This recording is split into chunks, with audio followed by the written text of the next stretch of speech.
Hey, welcome to the Tim and Gugabe podcast. This is your host, Tim Gugabe. How you doing? Yeah, it's all good. A bit late night. Oh well, time zones make this a tiny bit awkward, but is what it is. How are you, Yeah, Tim? yeah, I'm good. First, this is our first. We missed a couple events, but I don't know. I guess, um, yeah, we don't have to recap any of it, other than Usman is a freak durability athlete.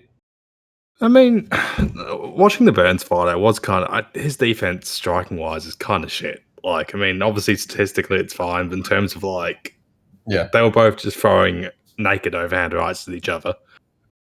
I don't yeah, know. It's like it what annoys me.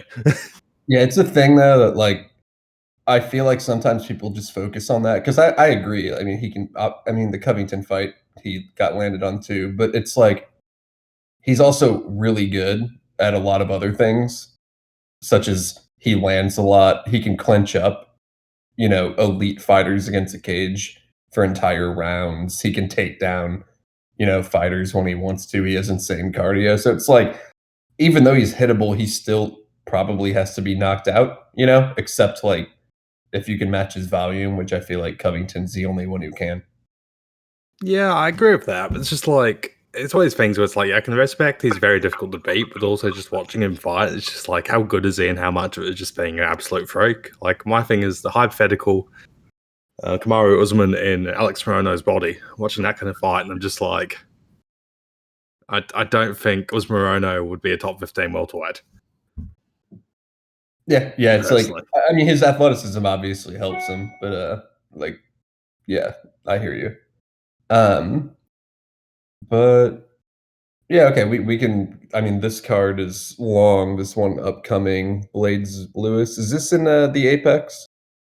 Yeah, it's Apex for Love Okay, at that's what the I thought. moment. Okay, we'll start at the bottom on best fight odds. Alves Sabatini. You have any thoughts here? Alves is a process void. Sabatini's pretty small for the division. Like I've taken a little bit of Sabatini decision just because I feel like he should be the minute winner. Alves is kind of a meme, but like also if Alves just kind of Donkey Konged him, I would not be particularly shocked. Sabatini's a bit hittable, giving up a decent amount of size and isn't that good. But if Sabatini just kind of pulled off Tristan Connolly kind of a thing, it wouldn't shock me. But yeah, otherwise, there's decent early play in the over. But at the moment, it's really I'd say Sabatini or dog or pass really, and preferably Sabatini decision or Sabatini submission decision if you get play him. Yeah, yeah. I take this. It's hard to gauge, new fighters. I feel, but I actually, I think Sabatini's gonna win on just tape. I'm not positive. It's hard though. Wouldn't you agree with like incoming fighters? Sometimes it's just hard to know how they'll react to things. But I I don't know. I just feel like Sabatini's he's not like great at anything, but he's kind of well put together in certain areas. Like he's a pretty decent grappler.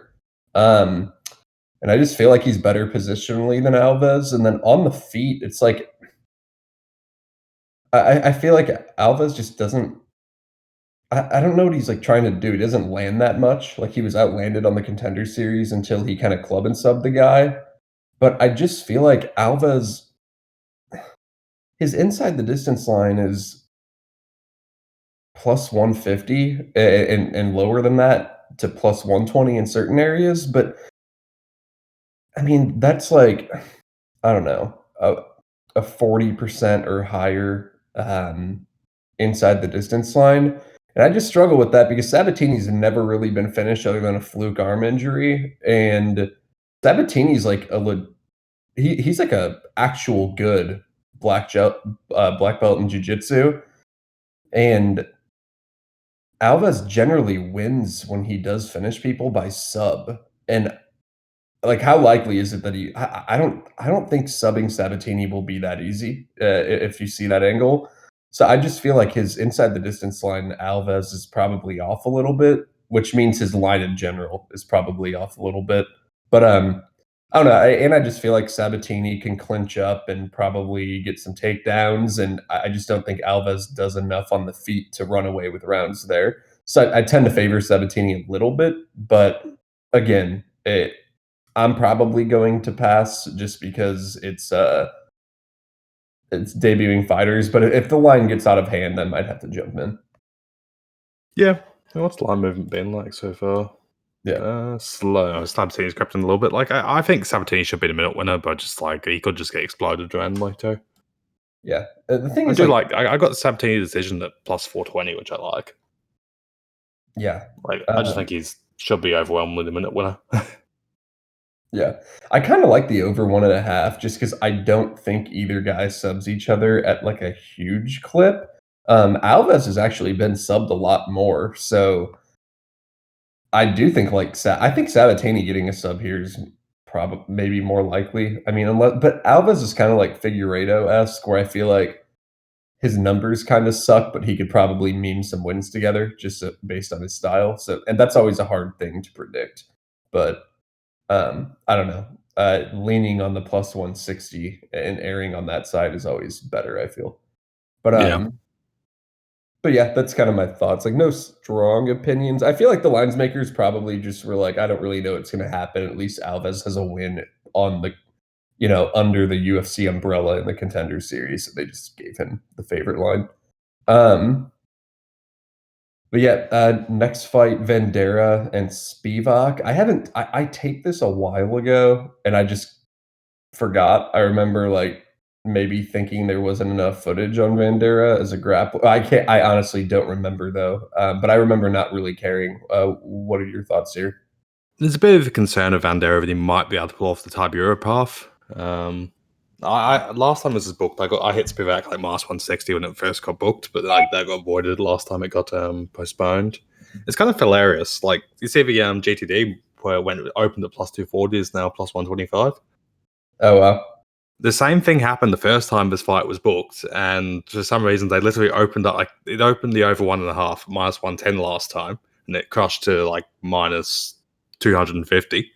The same Yeah. thing happened this time. It's just like, how the fuck do you make the same mistake twice as a line setter?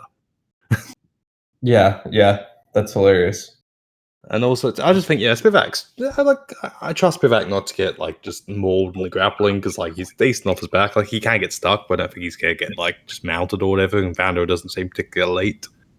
I think Spivak's got better cardio. Spivak's pretty durable, so I'm just like, I like I got some GTD and some over, which I like, and I got massive CLV on that. Probably wouldn't What play is at the current Bandera? price. What does Bandera Also, do? like kind of late I'm Spivak. like forgetting his game. So I'm like forgetting Bandera's game. I taped this like months ago or whenever. I just can't remember what he does. big, slow moving, cage push, ground and pound kind of a wrestler. Okay, okay. I mean, Like I'll look at it again just to refresh, but yeah, very hittable. Like he essentially instantly GMP'd TKO'd the guy in TNC, but that guy had nothing off his back. yeah, Like Spivak could definitely get cage push, could definitely get control, but I don't think I don't think Vander is going to be able to take him down and mount him. Like Spivak seems fairly tough for that.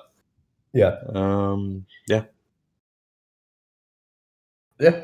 Fair enough. Yeah, I'll take a look. I remember I had taped it before and it didn't interest me too much, so I'm kind of waiting on that one to get through the rest of the card. But okay. Um, Zahabi and Draco Rodriguez.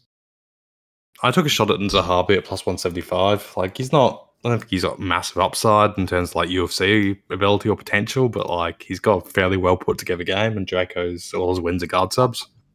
Yeah, Like, I mean, I thought that Draco's TNC fight was like a year and a half ago, and I was like, maybe he's improved because he's only 24, but it was only like 5 months ago. So I think that kind of again, like massive jumps do happen, but if it's only 5 months, I think it's less likely. Like Zahabi could probably control him from top, and just generally even striking. Draco hasn't shown much impressiveness regionally.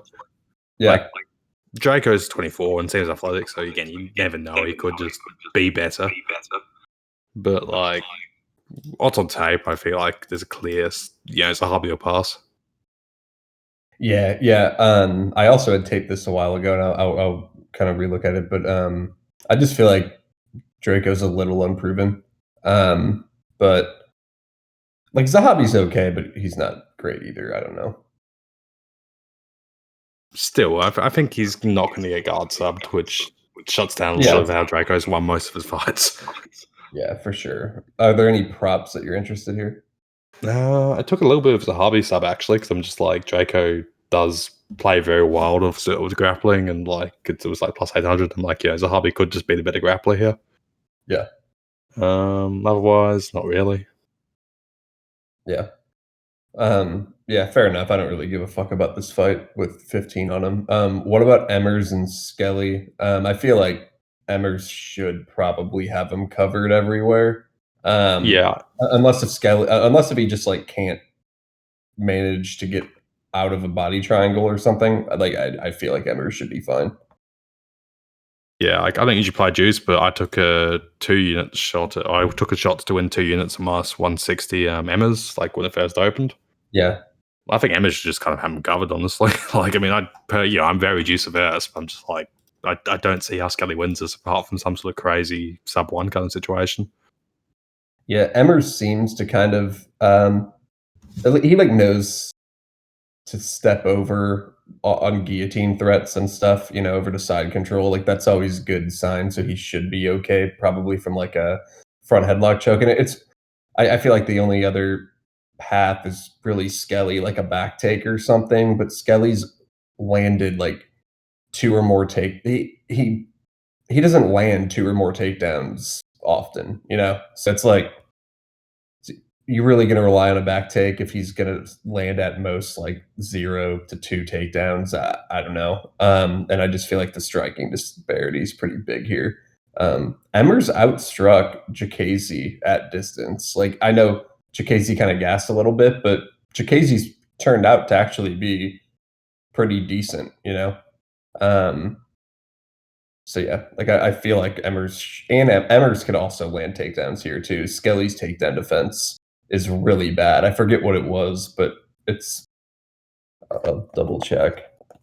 But yeah, it's 33% his takedown defense. I mean, if Emmers wants takedowns here, he can probably get them too. Yeah, like I just think Skelly's. I like Skelly. I've bet him in the past a fair bit, like against Jordan Griffin. But like, I just think Skelly's a minus athlete. Jordan Griffin had to be a complete idiot to even let him into the fight. Yeah, it's like, and Jordan Griffin is probably the biggest idiot and is one of the biggest idiots in UFC history. Yeah, I and also took a bit of under early on because I feel like eventually it gets to a point where Emma's just kind of fucks him up. Skelly's get it's like kind of a Derek Minner kind of a thing where like Skelly will try and get the sub early, and if he doesn't, I think Emma's will just brutalize him down the stretch. Yeah, I could see Skelly having a little bit of early success. Like we haven't seen a ton of Emmers as defensive grappling. The couple things I saw, I think he'll probably be okay. But yeah, like I feel like Emmers will be fine. But like Um, Skelly's just such a shit athlete. So on top of that, it's yeah, just like I just think it puts a ceiling on how much he can do. yeah. What? Yeah, I was like looking at some props. I feel like Emmers could knock him out, but plus 285, it's like, I don't know. It depends, I feel like, how some of the positions play out. Like if Emmers likes to ride top position or something, because he could here. I feel like it just depends on where the fight takes place. Yeah, I've mostly got sort of Emma's late round props as well. I think Yeah, it could just be a case where Emma's just Skelly gasses pretty fucking badly. yeah, I just think that round one Skelly might be able to do some stuff. I think by the time you get to second and third round, I think it just gets brutal. yeah, yeah, for sure. Emmers has pretty good cardio too. Um, yeah, Emmers should take that. Dobson and O'Neal. I feel Uh, like you can take this one. I mean, it's one of these things where like Dobson does have issues, but like Casey O'Neal's competition is might be some of the worst. Like in terms of like strength of schedule, I think she might be like the worst women's MMA debut in a while. Yeah, Like I know I hate an Australians a lot, but like nobody she's beaten. I think one person she's beat has a win. She struggles against people. She has no striking defense. She just gets back takes, and she's good at the back take. But it's just like she's beating she's out grappling white belts. So it's like maybe maybe she's an elite grappler, but also maybe she just happens to be in the land of the blind, a one-eyed person is king. yeah, So it's like I feel like grappling is one of these skill sets where it's just like people forget that like a decent like a 6 out of 10 grappler can look like a 10 out of 10 grappler against like a 3 out of 10 grappler.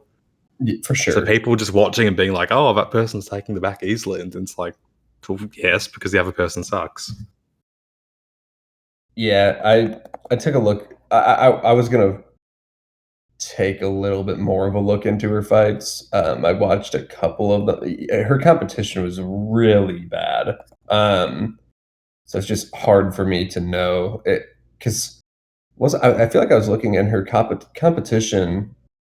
The combined records of some of the opponents that her competition has fought was really, really bad. Um, Yeah, and I don't know. even I just get sketched out by. I feel like there's been debutantes recently who looked okay in the grappling and then just got mauled. Like Morass beat some girl on the Khabib Poirier card. Who was that? Was that Belbita maybe or someone else? Who was kind of like a grappler on the regional scene and then got destroyed, right? And I just feel like that could happen. Dobbs, can O'Neal strike at all? Like I haven't seen O'Neal. no. Okay, yeah, because Dobson's not bad as far as just like kind of her movement and her boxing. I feel like she's not that bad. Yeah, and I'm just like, Dobson has had grappling issues, but it's been against like women who've won fights in the UFC. Yeah, Like, I mean, I can't remember off the top of my head. It was like Roxanne Modafferi and stuff who just like kind of beat her at grappling. And I'm just like, well, Modafferi is actually a pretty good grappler. yeah, for sure. And yeah, it's like I mean Dobson. I don't even think Dobson's defended a takedown. So it's. I mean, I'm not. I mean, I'm not betting a fucking fight like this. It's just, I just like, I would honestly, I wouldn't take O'Neal in the TNC fight. I wouldn't take her against like Invicta competition. Uh, Unless if she proves she ends up being, if she has some type of leap or something. Um, it's her competition possible. was really bad when I was watching the tape. I was like, what the fuck am I even watching? And she wasn't even dominating. Like, she just kind of would look shit, then she'd get a back take out of nowhere, then she would just win the round or the fight off her back take. Yeah. So like it wasn't like she was like whooping shit competition. She got out positioned a bunch of times. She has no striking defense. And I'm like, Dobson is a professional athlete and has been training MMA for like 4 or 5 years and like is an elevation and all that sort of stuff. And like, sure, it has to count for something. Like I know, obviously, Michael Johnson indicates that even no matter how much time you spend in the UFC, you can still suck at grappling. But I'm just like, Dobson's been doing this for a while. Surely she can fight off a fucking Australian blue belt. Yeah. And she can, I mean, yeah, she's still not a good grappler, Dawson, but she can like explode out of situations, I feel. But yeah, yeah. I, I mean, I'm just I'm not playing an Australian blue belt at minus 155, like who has fought nobody. Um, pretty much. yeah. Actually, I do kind of like the RTD too, just because Dobson grappling defense issues. O'Neal's the one thing she does well is back takes, and like she has no striking defense, and like even if Dobson just turned out to be a way better grappler than her and tapped her, would you be that shocked? Yeah, I wouldn't be that shocked. Like, yeah, no, I could just see this fight getting really messy too, to where, what's the inside of the distance? What is it? Like plus 175. Gotcha. Like this is like regional level women's MMA. That's my view. It's just like can What? O'Neal take it? Like Dobson's a big hitter for women's strawweight. I'd say that's fair. I feel And like low like level women's MMA like always ends inside the distance because someone will just get like a mount and pound the other one out or something. just or one of them just will not like getting hit on the feet and just cover up or something. Um, yeah. So yeah, pretty much. I don't know. We've spent way too much time talking about this fight, though. Let's. Dobson is literally worse on tape. What's the name of that Australian woman who was the main one? She lost to De La Rosa. Yeah, Um. you know what I mean. Lebanese girl. Oh. Kasim. Yeah, I honestly like Casey O'Neill has shown less on tape than Cassim did, in my opinion. Yeah, probably. Yeah, like I mean, yeah, O'Neal doesn't look that great, but Landwehr and Arosa. This will be fun. I kind of their metrics are like identical. They both get hit a lot and they both can put up a lot of volume, so it'll probably be a pretty high variance fight. I kind of like Arosa more though. I don't know. I just feel like he's a little more like agile. His competition's been a little better as well. And I don't know, even like Elkins was outstriking Landwehr at times. So that's why I'm like kind of leaning Arosa, but I don't. I mean, this is going to be probably a competitive mess, wouldn't you think? Yeah, I took a little bit of a rise to it, like Mars 105. I can't Yeah, like Lambert is hittable. The main issue I have is like I feel like Lambert probably has durability edge, so it's just like I could save this kind of shit fight where Rose is playing the minutes, striking is a cleaner striker, but just has less of a margin for error. yeah, And in this kind of fight, there will be errors made. But like, yeah, Rose is competitive with some decent strikers in the UFC. Like he KO'd Emmers, who are, yeah, it's competitive. yeah, He he subbed Woodson. Actually, that's thing. I actually like the RTD a lot. I got an early price, which is probably better than it's a bit better than what it is now. And Ends KO was like plus 170. And I'm like, I feel like the market's probably being a bit too generous with a Rosa sub after that last one. yeah, Like Rosa's a decent grappler, but just like I wouldn't shock me if he just never has another sub again.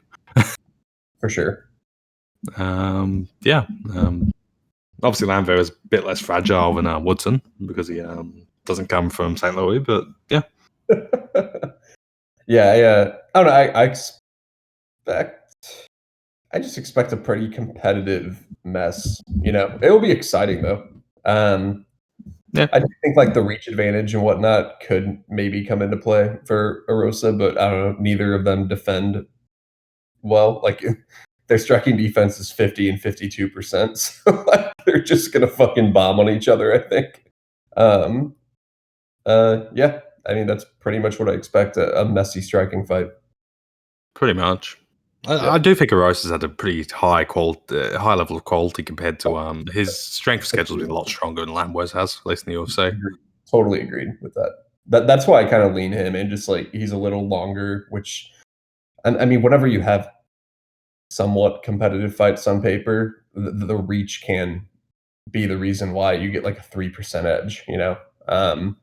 So I always like lean reach whenever I don't have strong opinions. Um, yeah. So I don't know. That would be a fun fight for sure. Um, Speaking of evenly contested striking fights, Wineland and Castaneda. What do you think here? Took some under, took some ITD, took some ends by KO. Wineland's chin, I think, is going a bit. If he was slightly younger, he probably beats O'Malley, but oh well. Yeah, I think the ends by KO is a bit wide. Like Wineland, the issue of Wineland's always like he's a good MMA fighter. He's only here to have a mid-tempo boxing match, so he'll be against these people. He's way better at MMA than, but he just refuses to do anything but a mid-tempo boxing match. Yeah, So like he loses these kickboxing matches to like pure kickboxing. And it's like, why don't you just fucking take him down? And he's like, no, I'm here to have a mid tempo kickboxing match. Fuck you. yeah, that's the thing about Wineland. It's like I don't know, he's had competitive fights with like decent competition, but the thing about him is he lands 0.28 takedowns per 15 minutes. So like he doesn't even land any takedowns. So and he defends really well at least. So at 86%. So that means he's pretty much always going to have a striking fight. And in his last 8 matchups, he's only outlanded one opponent on significant strikes. So and like he's fought some decent competition in that time span, but some of them haven't been like world beaters either. And the only one he outlanded was Popoff, and that was like a reasonably competitive contest, you know? Um, and yeah, that's the thing about him. So it doesn't take much to be competitive with him because he just has low tempo kickboxing fights, like you said. But again, I don't think Castaneda is all that great either. He got outlanded heavy by Wood, but like you said, a lot of it was leg kick. Um, a lot of the reason why he got lit up was because of the leg kicks, and Wineland doesn't do leg kicks at all. Wineland does defend strikes at 69% though. Like he can defend, but the thing is he doesn't put up offense all that much. So I don't know. Don't you expect just a pretty competitive striking fight? It might matter on who gets a drop or something in like a random moment. Yeah, pretty much. I'm expecting the bite the mouthpieces and come at each other. I think Castaneda's obviously the youth and possibly athleticism at this point. One probably hits a bit harder, more experience, but really I'm just expecting Wineland to bite the mouthpiece for me. Yeah. All I want is just the two to bite the mouthpiece and somebody to drop. Yep. Again, like that's what I like about Wineland because, like, yes, he's unreliable. He's reliable to not. He's unreliable in terms of he won't like diversify and do MMA things to one-dimensional fighters, but also it's like he's very hard to not have that fight with. Because Yeah. he has good takedown defense. He just kind of chases you around. And he just kind of goes like, eventually you're going to end up in a swing match to the death with Eddie Wineland. And like, yeah, it's a good chance he's fucking 35 or 36 or 34. So like, eventually he's going to start falling over. Yeah. And yeah, I could just, I'm just predicting that he sits in front of Castaneda and they throw hundreds of strikes at each other. Yeah. And ideally, somebody drops down sooner rather than later. Yeah. Yeah, I expect a pretty competitive striking fight. Close and Pena.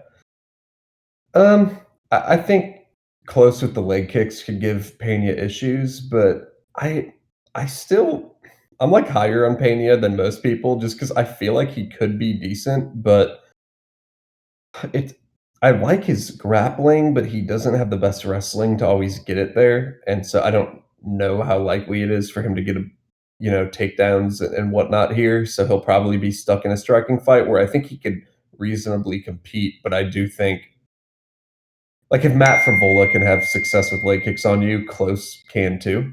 Um, but I don't know, I'm not running to play Close at -170 either, but I understand the line.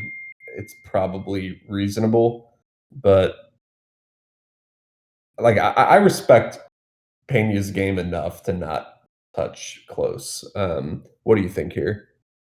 Pretty much exact same. Like Close is very reliable to be tough. Like he's very durable, so I think that takes away a lot of Pena ITD sort of upside. I'm surprised Pena no scorecards last time I looked was dog. Like Close isn't really much of a finisher at all. Pena struggles with leg kicks. Pena struggles with sort of concerted pressure, and I think Close will just kind of do those things to him. But also Close is just he just has close fights, so I don't want to be playing him at -180. Yeah. But yeah, like I'm also quick. I'm fairly high on Pena, but I just don't think this is the right matchup for him.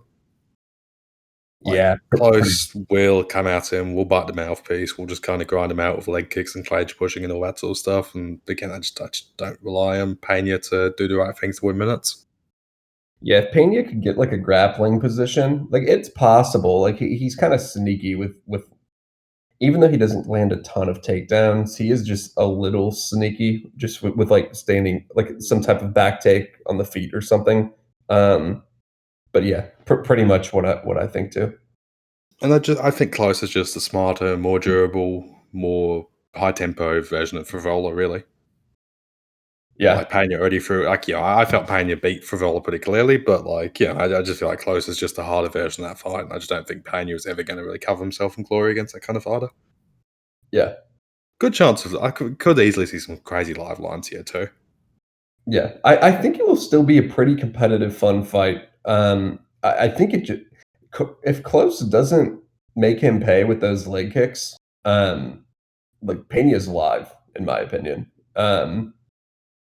It really will depend on how impactful those things are, but Pena's annoying because I feel like he'll be like even when he's winning fights, I feel like he'll kinda sit back a little too much. Like, with Faribola, he should have won that fight, in my opinion, and he was, like, beating the shit out of him, and then he kinda just didn't continue to put the pressure on in the 3rd round. Um, like, I feel like he left Faribola off the hook to make that a little more close than it should have been. Yeah, that's pretty much the margin to me. I'm just like I feel like Close is kind of I edge Close on skill set, but also I just feel like I trust Close to make the right decision in a pivotal point, and I don't trust Pena to make the right decision. Yeah. Like there'll be a fucking stupid scramble or something, and Pena will go, "I'm going to go for the triangle," and Close will be like, "I'm going to get in this guard." Yeah. and that will be like a minute in the pivotal round, and that'll be the fight. Yeah. Like, and yeah, and again, I'm not rushing to play the minus 180 because I feel like there's enough chance that close gets triangled. But like, on the other hand, I could just see. I feel like this fight's gonna turn on like one moment, one reversal where Pena goes for something flashy Yeah. and gives up a round because of it. Yeah, it easily could. Chavez and Gordon, um I sort of lean Chavez here, but I just feel like his takedown defense looked good enough to me to where he could keep this striking, and I feel like he hits a lot harder from a strike per strike basis, like, he has some nice leg kicks and whatnot, but I don't like how he slowed down in that fight with Brown when Brown pressured him, and Gordon is pretty high tempo at times, so maybe Gordon's metrics check out too, so, like, he could compete here, but, I do ex if Gordon pushes a pace, which he usually does, that can make things interesting. I'm not very narrative or anything, like, I'm not a narrative guy usually, but Chavez did take that fight on pretty late notice, so maybe that's why he slowed down against Brown a little bit. So, like, because if Chavez shows up with cardio, I have more confidence he'll win. Um, Maybe he doesn't, I have no idea. But yeah, I feel like Chavez should probably be able to stop the grappling, and I definitely think he'll get off to an early lead. I just think he's faster and he hits harder. But again, even on the strike count, like, I know it looked like he was winning comfortably, like, and he won that fight 29-28, Chavez, like, pretty comfortably, but he only landed 40 distance strikes compared to Brown's 38. I know it looked like more just because he was landing harder, but I still don't like if you're minus 150 and you and, like, you're not pulling away more on distance strikes, if that makes sense, because I do feel like Gordon can at least compete on the numbers in the distance strikes. I just don't know if he'll win because I don't think he hits as hard. But yeah, like, he might push a pace too. And I also think there might be some question marks on Chavez if he actually does get taken down. Like, I feel like his takedown defense is pretty explosive and good, and he got away. But if he just happens to get stuck on the mat, Gordon does land like a lot of ground and pound. Like, his ground and pound metrics are off the charts. So he could maybe take advantage of something like that, Gordon. So I don't know. Like, I see arguments for both sides. I tend to just think Chavez will get off to an early lead. So maybe Gordon is more of a live betting opportunity here, in my opinion. I think I lean Chavez slightly, but I don't see any huge um, opportunities on his line. What do you think? I'm fairly similar, I'd say.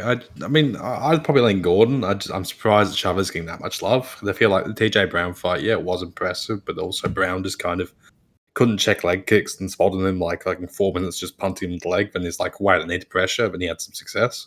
Yeah, I feel like Gordon will come at him a bit quicker, which probably will make him gas a bit quicker. Because like again, like Brown was being a complete idiot for the first half around there. He just sort of just kind of gave him his range. And was like, oh, would you like to kick me in the leg? yeah, Um, yeah, on that. I can't, and I feel like Gordon, if he can actually get top time, could also do some good things with it. I don't know. I feel like Gordon's a bit more proven. Chavez, I'm just kind of like, I'm kind of hesitant because I feel like the calf kick thing against Brown, against what's his name, TJ Brown, which is kind of like Brown clearly had no idea what he was doing, stop them. So I think yeah, that can make the calf kicks look a bit too better than they really are, I guess. yeah, When you just get that one guy who just has no idea, and it's like, well, yeah, you just have an I win button. I'm not sure he has that consistently. Again, it's kind of, I think it's a good chance of being a shit show, but again, I kind of lean Gordon. I'm surprised the lines move like this. Just I feel like Gordon's got more brand recognition, but yeah, I guess some people must really value what I saw from Chavez in his debut. it's that shiny new toy thing too. Like, I feel like we've come to a point where people lean the guy who they haven't seen lose in the UFC sometimes whenever it's like reasonably close, and that's probably happening here. But I feel like it's weird because I don't.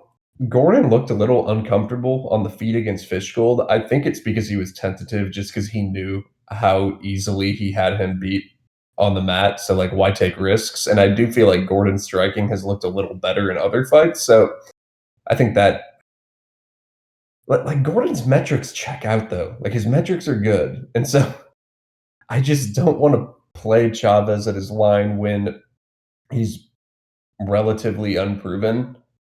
And Gordon's metrics check out because I feel like if I played Chavez, I would just be like, "Fuck!" Like it was obvious that Gordon could compete here. The metrics are staring in your face, and usually the metrics play out, a little more than the market does. Like I feel like metrics are a little smarter than the MMA betting market. So I but I don't know. I feel like stylistically though, Chavez could probably just sprawl and brawl and get off to a lead though. So I still think he's probably going to win, but I don't know. I'm just not confident in it. Are there any props you like? It's vague looking at the RTD, but it depends how much you buy into the Gordon has a bad chin sort of angle. Yeah, Again, I'll forgive Gordon a little bit for his KO losses. I feel like Oliveira and CDF are both very good, and the Joachim Silva one was kind of injury predicated. yeah. Uh, yeah, and Fish Cole does throw people off a little bit because he's just so fucking wild. Like even the Qatar for the first 2 minutes was like, what the fuck is he doing? Yeah. Fish Cole just runs around wildly kicking people in the leg, and it's just like he's not particularly technical. And he does gas, but like that first 2 or 3 minutes, he is a bit of a handful, in my opinion. I'm just not Um, confident Chavez gets a finish here just because he only landed 23 head strikes. And I don't trust people to finish other people with leg kicks. Like it can happen, but usually if someone's just leg kicking someone, it just turns out to be a decision. Like even if they're dropping them with leg kicks, it just kind of becomes a thing where the person who gets hurt lays in their guard and then they like stand them up. You know what I mean? They just kind of go 15 minutes. Um, but if you only land 23 head strikes, I can't be too confident you get a finish. Um, so that's something too. But I don't know. It's I've kind got of this a. weird thing where I'm I cheering mash for Gordon though. I like Jared Gordon. I'm going to cheer for him. I've got this weird thing where I always mash Jared Gordon and Gavin Tucker into the same person. I'm So not really, sure why. I just for some reason they're both kind of pacey, featherweight, lightweight kind of things. And for some reason I always confuse the two. yeah. I don't know. Yeah. Okay. I'm just gonna let you talk and leave the room. It's that time of the hour. Aspinall and Arlovsky, go. I'm just hesitant here. Like usually I'd be on the Arlovsky and GTD, but I'm not. Well, I've got some Arlovsky plus 310 or whatever it fucking was. Because like the really early openers over here are crazy on Arlovsky, and I'll take play 310. I'll probably take some more like plus 250 because I'm sure it'll shoot out last moment because the algorithms do not like Arlovsky because he is low volume and he is old and he's been knocked out a lot. But I don't know. I feel like Arlovsky. It's like the recent player spots I've used in the fade people. It's all been kind of known quantities. It's all been kind of slow moving, durable, non-explosive heavyweights. Because like guys like Boza and Lin, not so much Lin's, but Boza and Rothwell and all that are kind of slow, and you know what they're doing, and Sky and all that sort of stuff. Aspinall just there's a massive range of possibilities there. How does Like I someone don't like to know, fight? Like I was trying to figure because none of his fights have played out really, so I don't even know. Would he be comfortable fighting 15 minutes on the feet at like a range kickboxing fight? God no, that's the other things. I'm thinking on top of that, like I feel like against other fighters, I've been pretty confident I'm getting a coin flip. Like against Bozo, I was just like, I'm getting a coin flip regardless because Bozo's not going to knock him out. Obviously not going to knock him out. Yeah, they're just It'd be gonna stupid. they're gonna dance around for 15 minutes, like throw leg Well, like kick. Aspinall, I'm just like Aspinall could completely shit himself. I could just turn out Aspinall's only got 3 minutes of cardio and can't shake leg kicks and just look I just shit. No, it's I have very no idea. possible. Yeah, It also could turn out Aspinall turns into this fucking freakish heavyweight Miocic kind of super prospect, and it's just like he just kills Arlovsky. yeah. And Like I'm I less literally comfortable with have that range of no. variants than I am with like Boza variants. So I'm just like, it's going to be a split decision. Yeah, So yeah. yeah, No, it's one of those I'm not. weird fights where either guy could look minus 300 after. Like I have no idea what this is gonna look like. Yeah, because like if Arlovsky just put a complete fucking sunning on him, I think that could be live. If Aspinall turns out to have shit cardio or just doesn't really have the feel, and Arlovsky's made him look like an idiot, I think that's very live. But also, Aspinall could just annihilate Arlovsky in a minute because he's a lot bigger, a lot faster. But Yeah, it's yeah, weird because I'll take some light. I'll take some Arlovsky light because, and I'm not going to touch GTD. I just don't like the GTD here because I feel like there's enough. Like the Arlovsky GTDs have also been predicated on his opponents being very, very proven durability. yeah. Like Rothwell ridiculously durable, Bozo ridiculously durable, Sakai ridiculously durable. Well, like here it's just like I think Arlovsky could even knock Aspinall out if Aspinall turns out to be shit. Yeah, no, I was thinking that, I could easily see that like, what's a good here's a good analogy. You know, like Edmund Shabazian? It's like, yeah, he could kill you, and he looks good in 2-minute striking exchanges, but what if they get extended, you know? Where it's like, when he fought Tavares, people thought he was some randomly good striker, and I'm like, "No, I think he just used his athleticism and physicality to kind of bully him, but what if he actually got hit a little bit and it played out?" And that happened in Brunson, where all of a sudden we're like, "Oh, he has no defense and he doesn't like getting pressured and things like that." Where I feel like that could happen here, where Aspinall, he he might just look like a decent striker because he's kind of bullied his opponents on physicality. But what if he fights someone like Arlovsky who can actually not just die and fight back? You know, um, does he just fall apart? That could easily happen. Yeah, like I got Arlovsky round 2 or round 3 at plus 1300 over here, so I'm just like, if Aspinall just randomly turns out to have no cardio, it wouldn't shock me. Yeah. And like, yeah, Arlovsky RTD is plus 550 or plus 600 on best fight odds. Like, he's still a fucking heavyweight.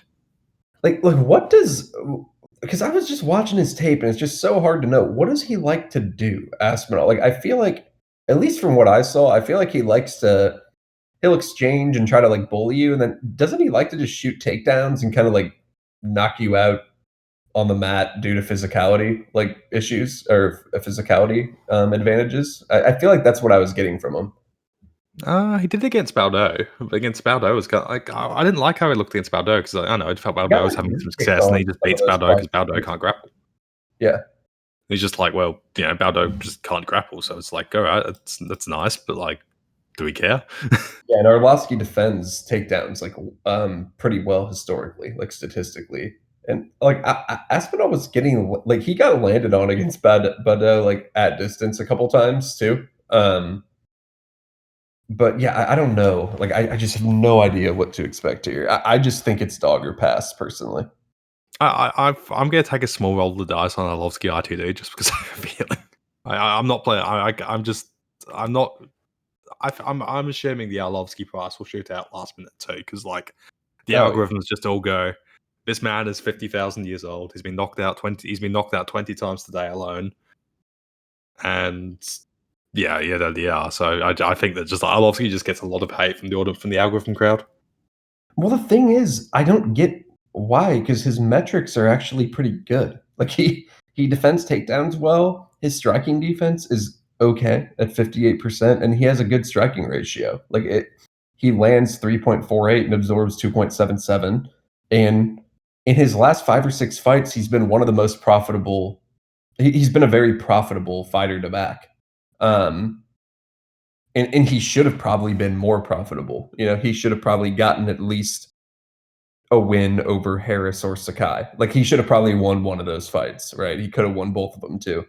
He Um, beat Sakai pretty clearly, in my opinion. yeah. I'm just saying, like Oh, if you rerun in it, like yeah. an average world where the fights were like went to a decision, they were semi-competitive. Like he probably should have gotten one. You know? Yeah. I'm just saying that, and I mean, he got. I guess the Bozer fight. I honestly think Bozer could have won that fight, so maybe he got some of his luck back. You know, on that. But that was a close fight too. That Bozer fight, that was really close.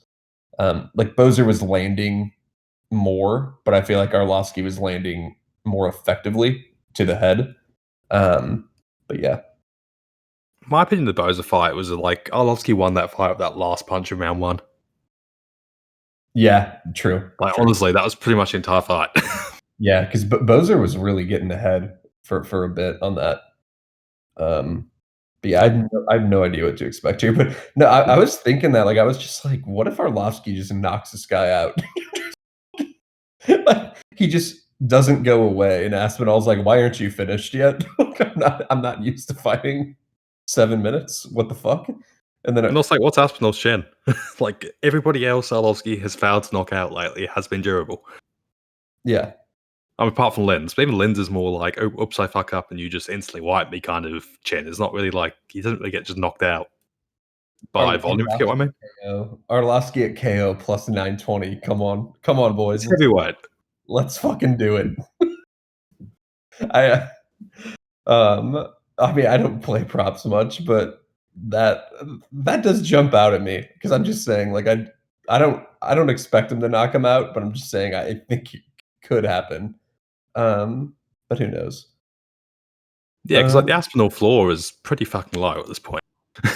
yeah. Which, you know, I'm not saying I do actually rate Aspinall a bit as a prospect, but I'm just acknowledging it's like we know fuck all about him.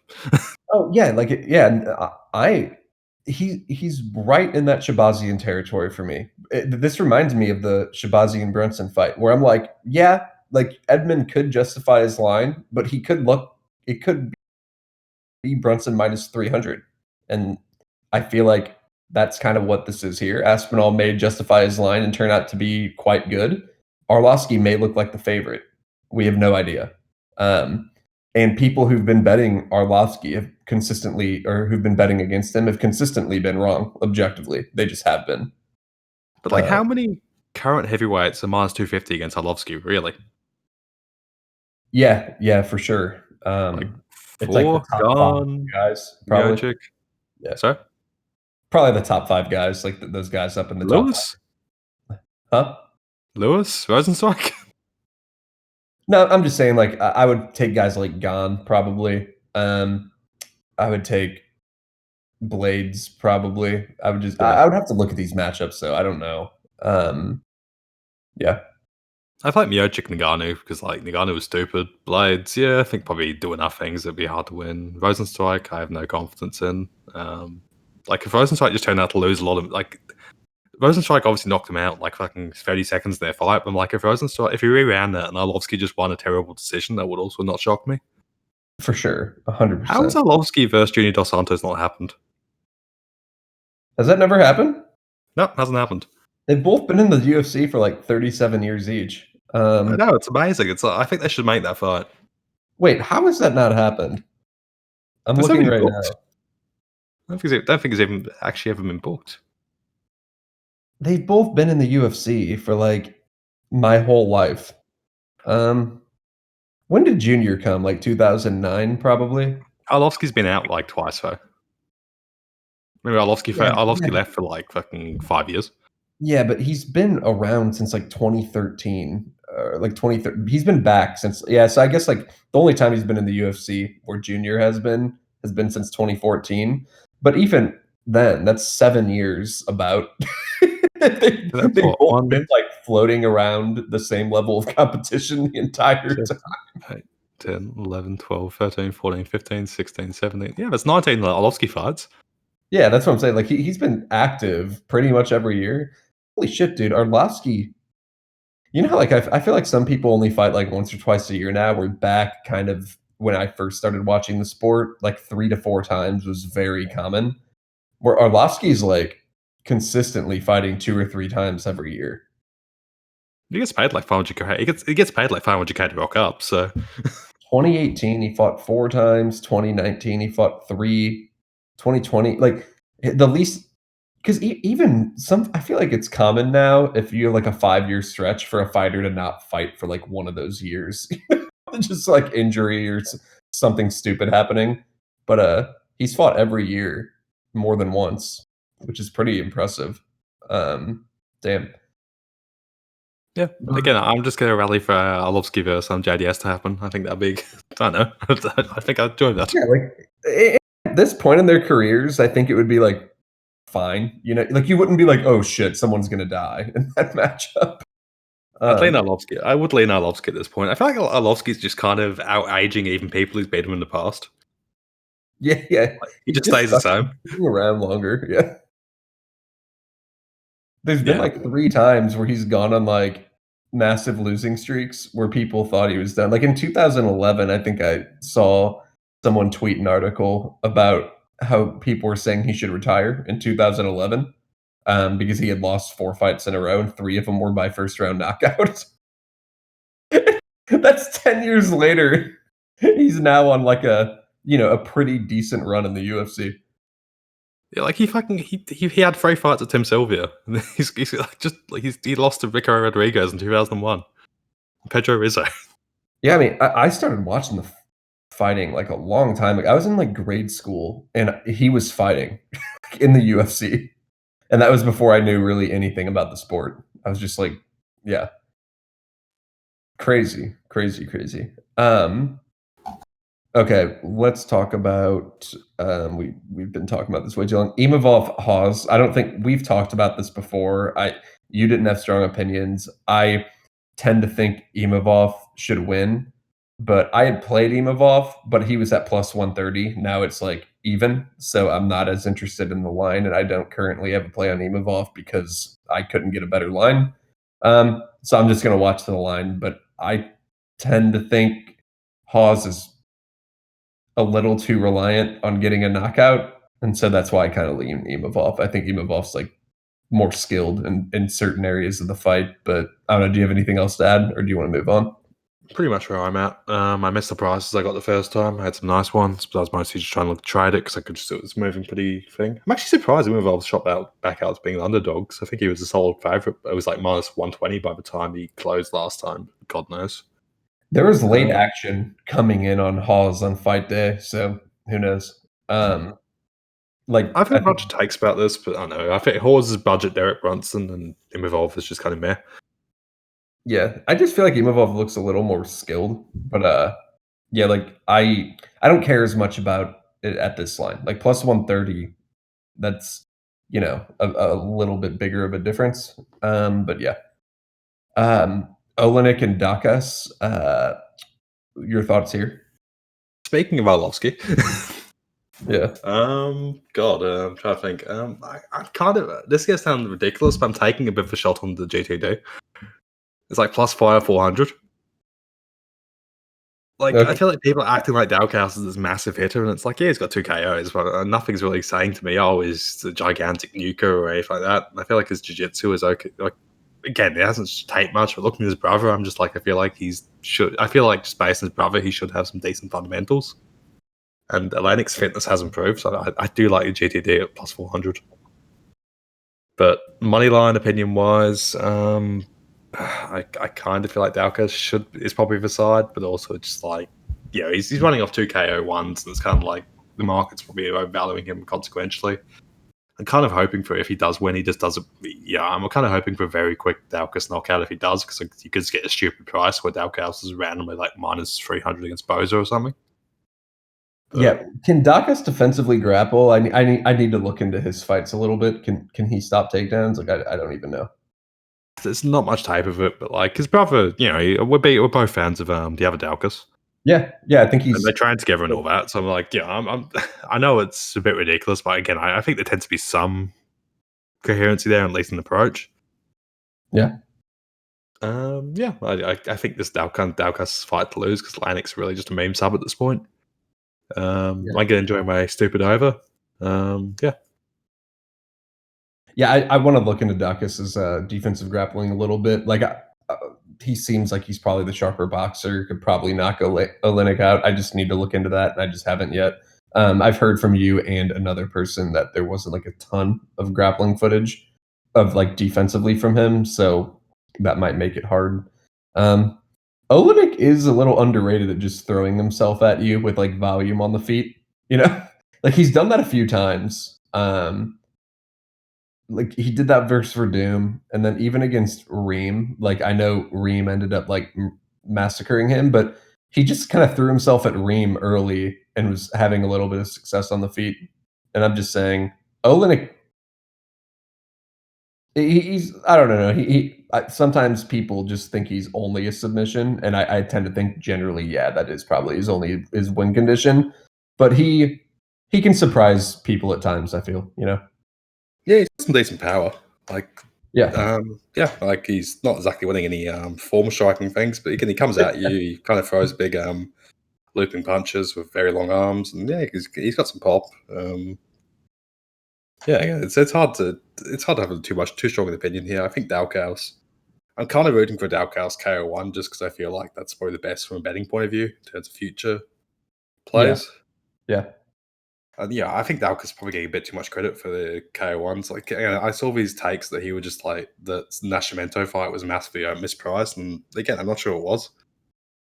Like Yeah. Nascimento probably shouldn't have been minus 200, but also it's just like it was a first exchange knockout. Yeah, we have no idea, like, Nascimento might have been able to justify his line. We have no clue, right? But also, I'd probably take Nascimento over. I'd probably take Nascimento head to head against Oleinik at this point too. Yeah. No, no. Um, yeah, like, I'll just have to look into Dacas's, defensive grappling, but, Rosa Minner, um, yeah, like, Minner is always alive for a sub and whatnot, yada, yada, yada, but, I do Rosa's takedown defense fucking sucks. Like, it's not good, and even Minner against, like, Jordan Griffin out-grappled him on the regionals, like, pretty well. Like, Minner can get takedowns and stuff, but the thing about Minner is he can just fall apart, you know, and just get finished. It's kind of annoying. So that makes him kind of hard to cap, but I wouldn't be that surprised if Minner just out wrestled Rosa for stretches here. Like Rosa's defensive grappling is awful. And I mean, because I remember before that Mitchell fight, I think you and I talked about like Dennis Seaver mauled him on the mat with passing. Like he got, I forget how many passes Seaver got in that fight, but it was a long time ago. So I feel like people kind of just forgot about it, and we didn't know if it was relevant anymore. But it showed up in other fights too. Um, but yeah, I'm not. I don't know. I just don't like Rosa at his line because I don't totally trust him on the mat, just defensively taken down. And it showed up a little bit in that Manny Bermudez fight too. Remember, he just got taken down and just looked kind of. He was just on his back and then just kind of got a lucky sub. Um, yeah, but what do you think here? About the same. Like I'm probably sprinkle a bit of minnow around one kind of stuff, just because yeah, Rose's takedown defense is awful. Minnow will go for subs hard. Like yeah, he even had what's his name in trouble, Dawson. Yeah, Yeah, like Minnow was at least as reliable to bite the mouthpiece and go for stupid subs endlessly till he gasses himself out. So like yeah, that's probably live. And then I think Rosa picks it, pulls ahead later on, and good chance of a live bet. yeah. Um, yeah, pretty much. Rosa's sub defense is like he seems kind of hard to sub, so that could help him here because Minner's so reliant on subs usually. But I still think just him getting taken down, Rosa and controlled, is also something that could happen as well. But it's kind of an annoying fight because I feel like Minner is just he can just lose. Like he could be even that Jordan Griffin fight on the regionals. He was dominating him, and then he just got finished. And sometimes he just kind of falls apart, and just it kind of reminds me of like Sarah McMahon. He gets put in a bad spot, and he just kind of gives up. Um, but yeah, but not much to say about that. Unless do you have any props you like? Not really, honestly. Yeah, Like min around one, that kind of stuff. Like yeah, it's plus what it's plus. I got plus 900 for the sub one, which is yeah. solid, but otherwise whatever. Um, Vieira and Kunitskaya. I tend to think Vieira is the rightful favorite. I think she's defends takedowns really, really well. So Kunitskaya is almost stuck with like out striking her or clenching her up. And I feel like Kunitskaya can compete at least on volume because her metrics are okay. Like she can put up a decent amount of total strikes, but I feel like Vieira just hits a lot harder and just her optics look better. So she'll probably in her head she lands good head strikes. So I feel like she could probably outland Kunitskaya um, on the feet, and I just don't. Kunitskaya likes to really get that clinch and kinda go to work, and I just don't trust her to be able to do that against Vieira, but still, I'm not too interested in Vieira at her, juiced odds, but I do think Vieira inside the distance plus 310 semi intrigues me because I feel like Vieira is hits reasonably hard for a woman and she has some submission ability. In Kunitskaya, her 5 losses, 4 of them have come inside the distance. Like she's lost 4 times inside the distance. I know one of them was against Cyborg and whatnot, but I just don't like the way she reacts to getting hit and I think even in fights where she didn't get finished, like Marianne Renault, she looked kind of fragile. I think you and I had talked about this off the air, and I'm just saying, I'm not saying I think Vieira will win inside the distance, but whenever you're this big of a favorite, I just feel like you might need to get a little creative. And plus 310 isn't a bad return. And I don't know, I could just see it being a little more than that, but who knows? What do you think? Yeah, about the same. Yeah, Kunitskaya just seems kind of front running, and Yeah, she usually wins by clinchiness and being bigger, and she's not bigger. yeah. I think that she needs to get out of the way so we can have the Vieira versus Lad masterclass. That Did would be hilarious. did Lad McMahon get cancelled? I'm pretty sure it did. No, was it Lad Pena? Let's check. I Because that's when think Lad did her ACL, didn't she? I just think Lad McMahon would just be McMahon winning, and then Lad would get top position and finish her at some point, right? Yeah. Yeah, I mean, yeah, I would just play Lad inside the distance if that fight happened. Yeah, or like no scorecards. Yeah, Lad McMahon was booked. Yeah, I think we should make Lad Vieira happen. I think that fight would be funny. yeah, that would be pretty funny. Like I don't rate either of them particularly well, but again, they come forward and they're big, and it's women's bantamweight, so that's enough. Yeah, Yeah, and yeah, because this guy could go to pieces, but also like I don't trust Fieri's urgency that much. I don't know. I'm just get past the most part. yeah. Um, Moving to the main event, Blaydes and Lewis. I had Blaydes parlayed up with Bobby Green. Bobby Green got canceled, so I'm stuck with Blaydes money line. Luckily, I got minus a a much better line than this, whenever I got parlayed, but, I have to ride that out because Green Miller got canceled, but, yeah, I feel like Lewis kinda needs to knock him out. I don't think there's, like, much to say other than that. I think Blaydes has a pretty decent chin. No shame in getting killed by Ngannou, and even the first fight when they fought, it was kind of wasn't a doctor stoppage, the first fight? Yeah, his eye blew up. Yeah, which is like, I don't know, that's fine. Um, and just like I feel like Blades should he seems to make reasonable decisions, and he did in that Volkov fight. And Volkov will actually gas you out by getting up and resisting takedowns, where Lewis will like rest on his back for a long time and then explode. So I don't think Blades will gas, or get tired late. And Lewis doesn't throw the volume of Volkov either. Volkov only landed like 20 something head strikes in that fight, and he's one of the highest volume strikers in the sport. So the fact Blades minimized that many strikes is kind of impressive. So it makes me think the Lewis knockout is maybe less likely than people realize. But I mean, it's Derek Lewis. The guy fucking knocked out Volkov and probably never should have. So he could meme it out. It would be funny. What do you think? Yeah, I took some early over 1.5 at minus 160. I'll probably try to have that. Now it's come down a bit. That's a Picked good. up Yeah, some. I like that. But I don't like Blades. That's my biggest concern for Blades in this matchup is I don't like him as a finisher. He doesn't really know submissions, and I feel like knocking Lewis out with ground and pound, which is usually like the way Blades finishes people. I don't trust that win condition. I mean, I think it could happen. I'm just saying I don't trust it to happen a ton. I think it So will come later as well. stuck for 5 rounds here, Blades. Yeah, I think it probably if you see a ground and pound finish, probably come in like round 3 or round 4. Yeah, Yeah, I got some Blades KO decision at minus 180 as well, which I don't know. I'm kind of agnostic on him. Blades is. generally a good bet because he's consistent and he's durable and he's got good cardio and he does consistent things, but also you just know he's gonna get punched hard in the face at least once a fight. Yeah. Like he should be fine, but like still.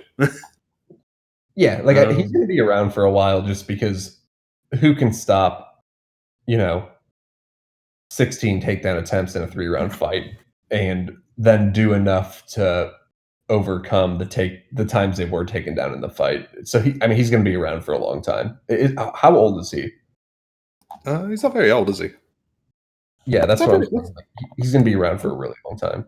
What's Josh Barnett up to these days? He's still under contract with the UFC. I think Barnett vs. Blaydes would be funny. Oh, happy birthday, Curtis Blaydes. 30th birthday today. Yeah, fair enough. Yeah. But yeah, I mean, he's 30 at heavyweight with that skill set. He's going to be around for a long time. He could break like heavyweight win records, in my opinion.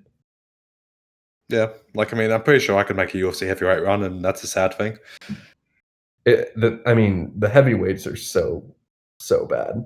Yeah, I don't like being disrespectful to fighters. Like I respect all the guys who come in, but if you think about it, because a lot of like whatever MMA media debates on like the best weight classes, it just think of how many more fighters there are in the world at 155 compared to 285. So the talent pool is just so much. It's so much deeper at 155, just because there's more bodies, right? yeah. Like I've rolled with UFC heavyweights, and it's just not a particularly high level thing. It's just Yeah, good people though, and again, got to work, and yeah. I will say, heavyweight has gotten better. Like I feel like modern era heavyweights have gotten better. Like guys like Volkov's good. We've always had occasional good heavyweights. Yeah, I do. I'm just saying. I think like Volkov and guys like Gon and Blaydes. Those are 3 good fighters, and I'm just saying like 3 guys in the top 10 in 2013 or something aren't as good as those 3. So I like it's definitely getting better, and I expect it to get better. It's kind of like women's MMA. Like women's MMA has gotten a lot better even from 5 years ago. Like look at who Rousey was beating in some of her title fights and just compare it with some of the girls that are there now who are a lot better, you know? Are they? Like literally, like there's Well, like a at bunch of 115. Rousey title fight people that are still in the UFC rankings. I guess 135 hasn't gotten better at all, but 150, like women's 115 has gotten good. Wouldn't you Sure, say? yeah. Yeah. Yeah, Like what women's 115, there's just some random girls who are like even girls who like aren't top 10, like Loma Lugbumi or whatever, like she's actually pretty decent, and I would take her over. She's better than a lot of 135ers, you know? Um, but yeah, or like even like a Marina Rodriguez who kind of came out of nowhere. Like I think she's a lot more skilled than a lot of 135ers, especially in the era of Rousey. But yeah, women's bantam. What's up with that? Why is it so bad still? it's a women's heavyweight. If they comparatively, it's women's heavyweight. That's my view. I probably look at the rankings like twice a year, and it's whenever I'm talking to you because I never look at them. But I'm gonna look at them right now. What the fuck is going on with that? Why is it so bad all the time? What are you talking about? Aspen Ladd's the top 3. Aspen Ladd's number 3. What do you want? I mean, she's an improvement from the girls Rousey was fighting back in the day. Is she more skilled? But I mean, she has memeness. The other girls didn't really have it. Only Rousey had memeness out of all them. Sure.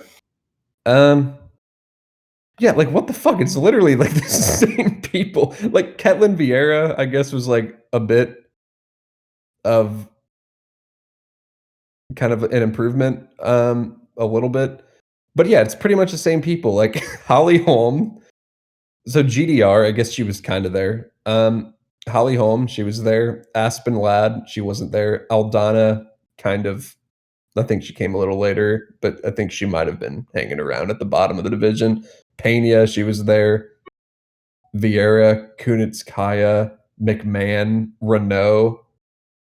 It's like Sky, half these 100%. girls were there, and then the other half were kinda like they're kind of okay, and they're not much of an improvement like Kunitskaya. Yeah, like Sky probably doesn't beat Misha Tate. Macy Chiasson, at least she has some physicality, but she's not great. Landsberg. Like, yeah, like, what the fuck is going on with this division? Where then if you look at 115, I don't know, I feel like there's new blood, like, you know, Zhang, Zhao Nan, um, I don't know, there's, like, girls who are actually, like even at the bottom of the division, like Virna Jandiroba, she's pretty good. I don't know why is Felice Herrig in the top 15? Because Because well, like, why? I'm just thinking girls on the top of my head who would beat her. did she just fight? Didn't she just fight at women's flyweight? Why she didn't what? That's actually a good question. No, Did she just lost? yeah. Did she just lose to what's the name? It's oh, Jandaroba. What? No, never mind. I was confusing her for the person who just lost to I was confusing her with Jessica Eye. Yeah. It's hard to say. Like again, like would Amanda Nunes, if you were to equalize athleticism and skill and like size, be a ranked strawweight? She's pretty skilled. I Is think she for 7 minutes? I mean, she went her cardio has really improved. Like, I mean, she went She can Valentina pace herself. She's against shit. Valentina's a good striker, and Nunez seems to be, like, reasonably on her level. That was a particularly unique dynamic of them both doing fuck all. When like if you True. allow Nunes to self pace, she's fine. But like randomly ate her up in striking. No, like, I sometimes I see takes of Nunez not being that good. I agree she's benefiting on women's MMA, especially women's bantamweight being awful, for sure. Like, she definitely is, but she's still good. Like, she has good takedowns. She can her cardio is clearly improved. And then even remember that Pennington fight? Like, Pennington's not that bad, and she looked good in that fight. Like, she had nothing for Nunez. Yeah, but like Pennington was coming off a 3 year layoff and barely pressured, and like Nunes just kind of got target practice. Like if you give Nunes the ability to completely dictate pace, I think you're fine. But if you just don't fuck off, I think she's less fine. She also does hit as hard as, like she's kinda got that cyborg thing where she just hits so much harder than anyone else. Yeah, Where, like, she hits so, I mean, I guess that kinda goes hand in hand with what you're saying, but she's got some skills. Like, she's not unskilled or anything, but, um, Cyborg was better. uh, Cyborg Nunes is one of the most meme results in UFC history. it was a meme result. I do agree. Like, I wish I would've seen that fight play out more because I feel like Cyborg could win that fight, and she just, like, rushed in like a moron, where she's fought composed before, you know? Yeah, like I trust. I trust Cyborg over 25 minutes a lot more than I do Nunes. Cyborg's got legitimately good cardio. Oh, yeah, for sure, like yeah, she's gone a hard 5 rounds and hasn't slowed down at all. Anyway, hopefully Holly Holm will come back to get a Nunes rematch and win the title for us all. I mean, we've really gone off the rails on this podcast. I think we just need to go and save the listeners, and Yeah, I know it's lights I over know here, it's so I'm just letting late. it go. Okay, well, I'll see you next week, man. Yep, gotcha. Next week is a yet to be determined amount of next week's. Yeah. Alright, I'll see you. Yep, gotcha. Thanks for listening. Bye. Bye.